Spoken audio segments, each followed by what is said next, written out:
ওনার তো দেশে ফেরার তো কোনো অসুবিধা নাই।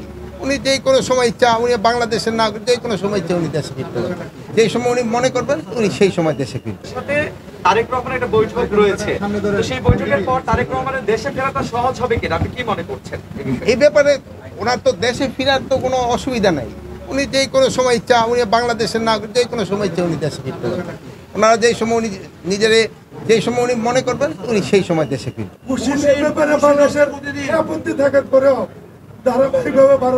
আমরা এই ব্যাপারে ফরেন মিনিস্ট্রিতে লিখছি, ফরেন মিনিস্ট্রি ফরেন অ্যাডভাইজারও আপনাদের বলছে, তারাও কিন্তু তাদের চিঠি দিচ্ছে যে আমাদের বাংলাদেশি নাগরিক যদি ওই অগদেশে থাকে আমরা অবশ্যই নিব, কিন্তু তারা একটা প্রপার চ্যানেলে আসতে হবে। নিয়ম হলো প্রপার চ্যানেলে। ওনারা করে নাকি এটা ফলো না করে এই জঙ্গলে রাস্তা দেখি জায়গায় না ওই সব জায়গায় গিয়ে করে, এটা একটু অমানবিক।